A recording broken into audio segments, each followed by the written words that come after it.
Hello दोस्तों, welcome back to my channel Priyanka dreams. कैसे हैं आप? और आशा करती हूँ अच्छे होंगे, स्वस्थ होंगे, अपना ध्यान रख रहे होंगे। और कल से मेरा ब्लॉग भी नहीं आया ना, रोज़ रोज़ ब्लॉग नहीं आ पा रहा, कंटिन्यू नहीं हो पा रहे। वो इसलिए क्योंकि पढ़ाने में ही टाइम चला जा रहा है। कोई नहीं, जब तक आ रहा आप लोग प्यार दीजिए वीडियोस को, ठीक है। और जैसे कि आज है नवरात्रि, तो अभी हम बाहर जाएंगे। वैसे तो मैं इवनिंग में बाहर निकलती हूँ थोड़ा टहलने के लिए, व्यायाम भी ज़्यादा ज़रूरी है। ऐसे ही वॉक करते हुए जाते हैं। यहीं पास में एक फील्ड है, वहाँ पे निरंकारी फील्ड जिसे कहते हैं, तो वहाँ जाते हैं। इवनिंग में वही 5:30 बजे निकलते हैं। टाइम भी हो रहा है तो निकलेंगे अभी। और अभी मैं ना, पता है क्या, थोड़ा आराम करके उठी हूँ और तो कुछ खाने का मन कर रहा है, तो खाने में सोच रही हूँ क्या खाऊं। देखते हैं आगे फ्रिज में क्या रखा है, वही खाते हैं। और वीडियो में आप बने रहिए, वीडियो को पूरा वॉच किया करिए।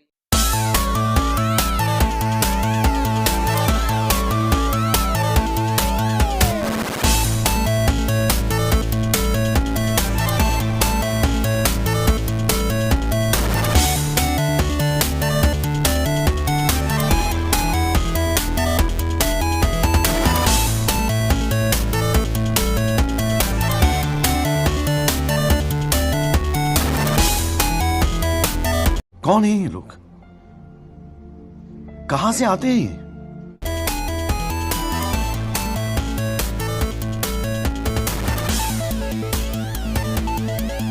स्टाइल से बंद किया मैंने। ऐसे कुछ ज्यादा नहीं हो गया ये? मतलब कुछ भी।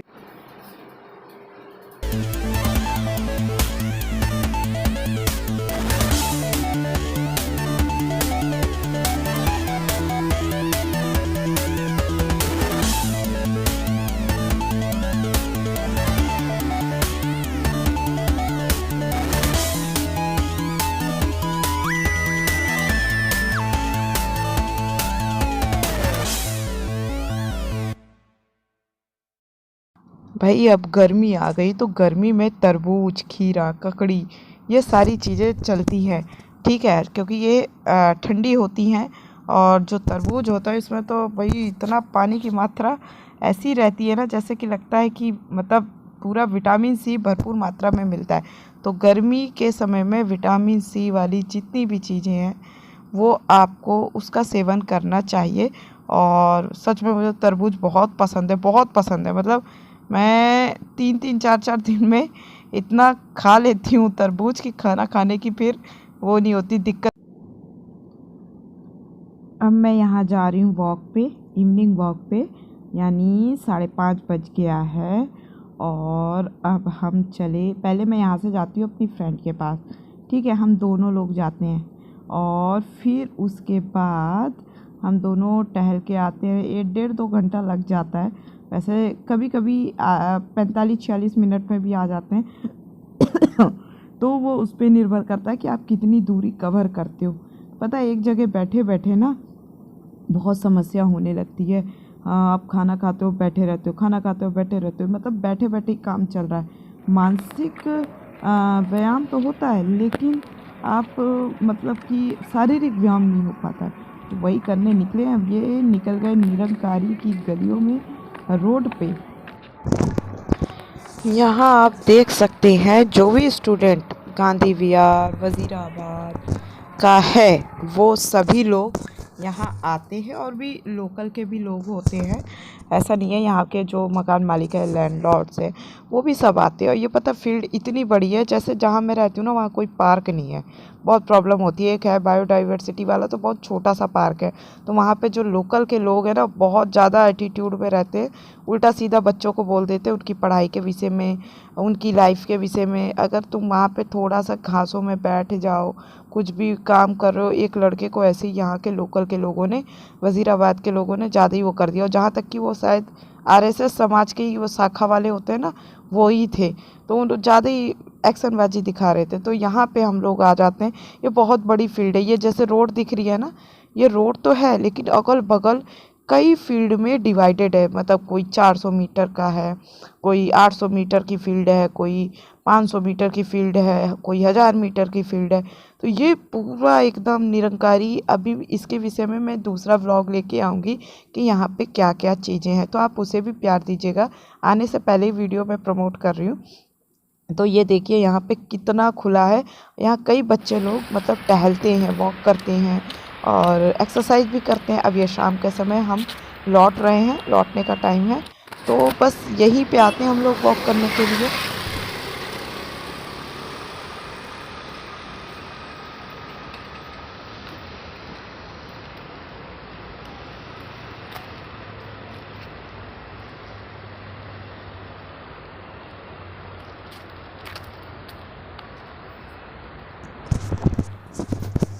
अब मैं यहाँ पे आके वॉक करने के बाद मैं फिर मतलब शावर लेती हूँ, यानी नहाती हूँ, क्योंकि बाहर से जब आप आते हो तो धूल मिट्टी बहुत रहती है, फिर आके आप बिस्तर पे बैठते हो तो वो चीज़ ठीक नहीं है ना। तो आजकल देख ही रहे भाई, आजकल क्या महामारी भी अभी होके कह नहीं सकते कि ख़त्म हुई है, लेकिन हाँ डाटा बहुत कम आ रहा है। तो नहा लेना चाहिए, बाहर से आप भी वॉक करके आते हो, क्योंकि धूल मिट्टी खूब रहती है।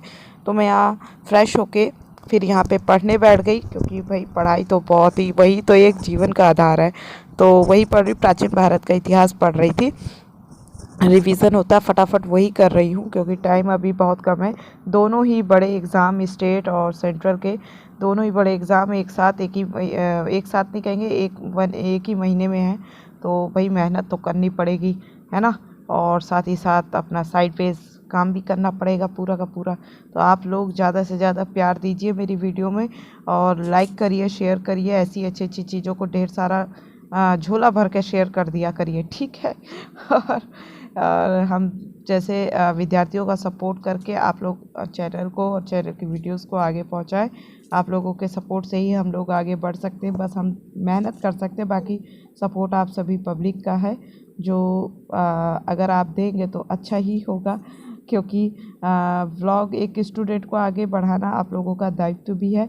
दूसरी बात यह है कि आप लोगों से मैंने पहले वीडियो में कहा था कि आप लोग अपने कमेंट सेक्शन बॉक्स में कमेंट ज़रूर करना कि आप लोग कहाँ कहाँ से हो। आप लोग बताए नहीं, कोई नहीं, यानी व्लॉग नहीं देख रहे हो तभी किसी ने बताया नहीं।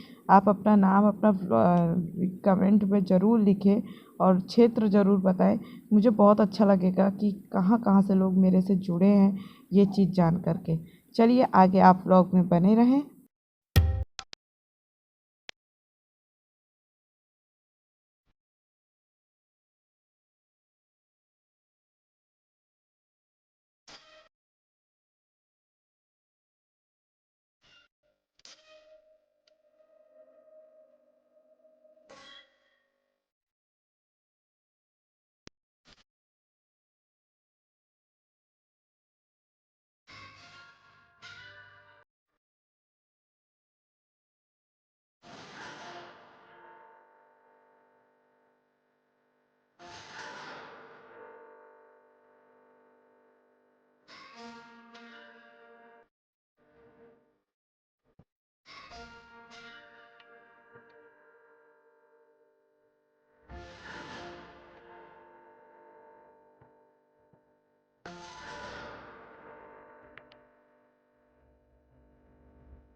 हमारा सारा काम हो चुका है फाइनली। मैंने खाना भी खा लिया है और रात के पता है कितना बज रहा है, 12:30 रात हो चुकी है। यहाँ तक कि कभी कभी मैंने रात के 1-1 बजे भी खाना खाया है। और मेरे साथ के सभी लोगों ने भी कहूँगी कि सब मेहनत कर रहे हैं सब, क्योंकि अभी ये टाइम चल रहा है ना कि चारों तरफ से ऐसे ऐसे चीज़ें हो रही हैं, ऐसे ऐसे ऐसे।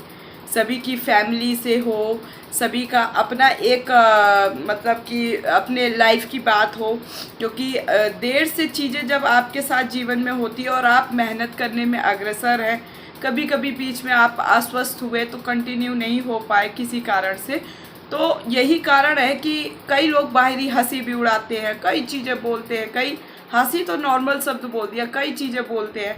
फिर वो ऐसा समय आ जाता है कि या तो आप क्या करें, इधर भी कान में बोला जा रहा है, इधर भी बोला जा रहा है, इधर से भी आ रहे शब्द, इधर से भी आ रहे, तो ये पूरा जो ये ऊपर का पोर्शन है ना, खराब होने लगता है। फिर पता नहीं चलता कौन सा डिसीजन लिया जाए, क्या किया जाए। ठीक है, इसी बात पे एक मैं लाइन बोलती हूँ, एक लाइन नहीं है, एक कोटेशन बोलती हूँ कि सब्र कर बंदे मुसीबत के दिन भी गुजर जाएंगे, सब्र कर बंदे मुसीबत के दिन भी गुजर जाएंगे, एक ना एक दिन हंसी और कीचड़ उछालने वालों के चेहरे भी उतर जाएंगे। तो यही बात है कि मैं सभी से कहूँगी, सबकी लाइफ में मुसीबत आती है, और जहाँ तक कि पैसों का ही समस्या सभी लोगों को होता होगा ना, सभी को हर फील्ड में, और पारिवारिक चीज़ें तो वो अलग हो जाती हैं, लेकिन आपको सफल होने के लिए भी बहुत सी चीज़ों की ज़रूरत पड़ती है, और जो आपको नहीं मिल पाती किसी समय में, तो आप बहुत पीछे भी होते जाते हैं, टेंशन में होते हैं, अब क्या करें, किससे करें, कोई सपोर्ट सिस्टम नहीं है, और बाकी सब लोग चीज़ें उछाल रहे हैं, आप पे फेंक रहे हैं। तो आप जब ये सारी चीज़ एक साथ हो ना, तो समझ जाइएगा, हर एक बेटी हर एक बेटे से कहूँगी, समझ जाइएगा उसी दिन आपके जीवन की नई शुरुआत होगी। क्या हुआ पिछला भूल जाइए, शायद आप इन सब चीज़ों की बातों से, देखिए मैं उनकी बात नहीं कर रही हूँ जो कायर होके पैर पीछे कर लेते हैं, ठीक है, और घबरा के अपने साथ गलत कर लेते हैं, लेकिन मैं उनके लिए बोलूँगी, कुछ भी करिएगा, किसी से भी हेल्प लीजिए, कुछ भी करिए, पर अपने लक्ष्य को या जीवन में एक अच्छे स्तर को, मुकाम को पाने के लिए, स्तर सभी बराबर है, कोई अच्छा बुरा नहीं है, लेकिन जहाँ पे आपको लगे कि अब मैं सेफ हूँ थोड़ा, ठीक है, अब मुझे थोड़ा रोना धोना ना पड़े, मुझे टेंशन नहीं होगी, मुझे ये नहीं होगा वो नहीं होगा, बस मैं अब सेफ हूँ, अब मैं खुद के लिए और अपने परिवार समाज के लिए काम कर सकता हूँ, उस दिन के लिए आपको ये मेहनत करनी है।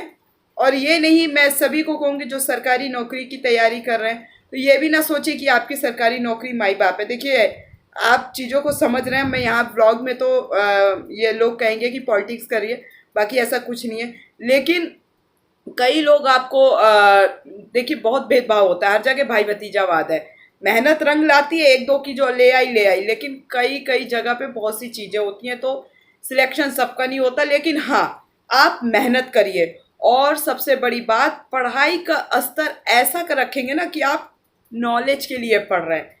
शिक्षा आपके व्यक्तित्व को निखारती है, आपके चरित्र को बलशाली कहेंगे या बलवान बनाती है, आपको बलशाली या बलवान बनाती है, गलत चीज़ के लिए नहीं, सही चीज़ के लिए।